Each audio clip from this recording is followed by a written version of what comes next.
Hey, this is Tim Smith. This is an in-service on Schoology. I know Deborah and Maggie and myself were to do it.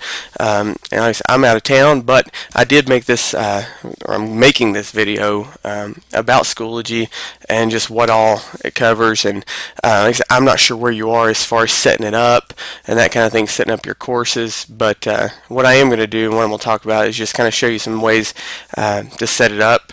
Once you do get your courses, how to organize your folders. Do not look at this as the only way to do it, because by all means I am definitely in progress of changing it constantly to make it easier for the kids. And trust me, they'll let you know if it's confusing. But first thing I want to look at, when you go into courses, I'm going to use my first block as an example. And just show you everything from there. So I'm going to go in there. I created that. This is their class. As far as that goes, when you look at this, they've got the folders all over the place. And I'm going to go ahead and tell you, on here, the materials index that you see, this is just my suggestion. I hid all of these except for, and you can see here, discussions, I left it open, and in case I ever put pictures, that'd be it. The rest of it I went ahead and hid, because that way they don't get confused on which folder to look at as opposed to which one of these. They can actually just go into the folders. But just a couple things that as I look at, these are all my folders I have set up. When they come in, the first thing they're going to always click on is their daily agenda. When you look at that, and that each day, I have every day, and in order to do that, all I do, as a matter of fact, I can say if I want to create a new one, I go to Add Materials, and all I'm doing is going in and adding a page or a text block, and I can go ahead. I'm going to go ahead and actually show you how to do that. Page title, for example, when we get back, it'll be Tuesday,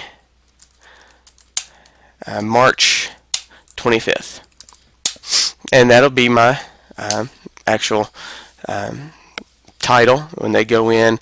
And then here I'm actually going to have them create or actually do a practice test, but I'll go ahead and I'll put daily. I'm not sure what I'm going to have them do yet.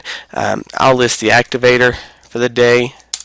Again, I'm not sure what I'm going to do there, but I do know they're going to take the TCAP practice test. And then what I will do is I'll actually go back here in a little bit, and I'll write a detail of what to do here, if where it's located, the code to it, because it is created on SchoolNet. But in case I want to do that, I just say create. And that will actually take you to, and they'll have Tuesday, March 25th. Just to show you an example of one that I did do already. This is one here. Like I said, the daily here, they had to get an index card, activator. It lists everything that we did, and all the. I had them do some practice probes, just to kind of get ready. And then their summarizer. That's essentially what the daily agenda looks like. Now here for the daily, a lot of times it'll say go to film study folder.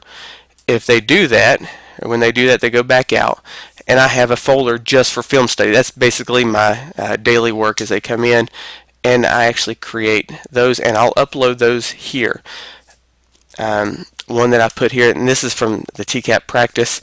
They go in and they look at it. Yes, I do have it posted up on the board in case internet's not working, but this way they have it to do hands-on. It'll open up Active Inspire. Most of it is through Active Inspire, because that way they can draw on it, do whatever as far as their daily. The only thing about Active Inspire, sometimes seems like forever for it'll open, but essentially this is what it looks like. They'll go there, and then they have to actually show their work, whether it be on the whiteboards that are on the table, paper, however they want to show their work, but they do have to show their work. And then of course I'll have them posted either today's meet or whatever different strategy I decide to use for that day.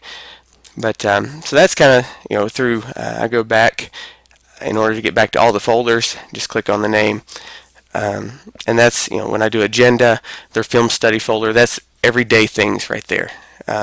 If it is different, I tell them in the agenda. I've learned to be very specific in your agenda and be as detailed as possible. But and down through here now I have the different skills. This is one, for example, here, Pythagorean theorem. I have this. The cool thing about this is if they miss, they can actually go back to the very beginning and actually start working through each thing that you've done. And if it's something that you've handed out in class and not on the computer, then they can see what they need to get and what they need to do. Like Pythagorean theorem, the lesson. This is part of the thing where I created on video, but I told them watch the lesson, and they had to work through each part, and I actually embedded the lesson from YouTube onto here. If I want to do that, and I said I can show you how to do that, but when I go back into Pythagorean theorem, when I go back, like I said, they just work through each part of the lesson until they get to the end, and then they're ready to test once they get there, and they show that they're proficient, or they show that they're actually making progress toward understanding the skill. But and that's essentially what I've done with everything. I've done Pythagorean theorem, systems, parallel lines cut by transversal. Sometimes for summarizers, I'll put it in there. You have to actually, now the one thing, if I want them to turn it in online through Schoology, the thing I have to do is I have to create it's like an assignment. So when I go back, if I want to do that, I would just create an assignment where they can actually submit it through here. And the other important thing to do is if they're actually doing it on Active Inspire, they need to save it to a document on the computer, not just Active Inspire, because Schoology will recognize and upload from their computer. I haven't got it to where I haven't figured out how to actually get it to upload from Active Inspire itself, so that is one of the biggest mistakes. Kids were losing some stuff when we first started, so just make sure they save it to a folder, and I have them on their desktop, or on the desktop there, create a folder that, just Coach Smith's math class, so that way they can save everything there. But anyways, when I go back, like I said, I've got all those different things. If I want to, one of the things, if I want to actually embed a lesson, and I know this is something I know Deborah and I have kind of played around with a lot, and I think they can actually show you better how to do that there than I can on here and explain it. But we actually create, I said, when I go back here, actually put the videos in here, so that way, and I do want to show you one thing. When you click on this, sometimes when they click on this, they're going to get this message. This doesn't mean it's not going to show it. It just means here, I always tell them open it in a new window, and it will open it up. So, and that's the lesson as they go through. So that's kind of in a nutshell, kind of how I use Schoology and what it looks like. And all of my classes, as far as the setup, are the exact same. So the assignments may be a little different and that kind of thing, but that's the way they're set up. A couple of things just to look at. If I want to look at the calendar, and they can do this, they have their own, they won't see near as much as you do. So when I look at the calendar, for me, this looks like, it's crazy. But these are just the different classes. Each one is a different class and what's due that day. So each color I said is, you look, blue is my first block, red third, and the tan is my second block. But you can see all the different things that are due. And it'll actually, when you create the assignment, it will automatically upload to your calendar. So you don't have to go and type 10 different times like you do with some programs. That's cool for me because I hate typing the same thing over and over and over. Now I do want to look over here in your reminders. I've got 30 ungraded assignments. Some of them I've actually graded, but I've not put the grade on here. You can actually grade it on here, but and some of this is work that they turned in over spring break because they're wanting mercy for their grade. But and so I'll look at it later. But you can actually click on it and grade it through here.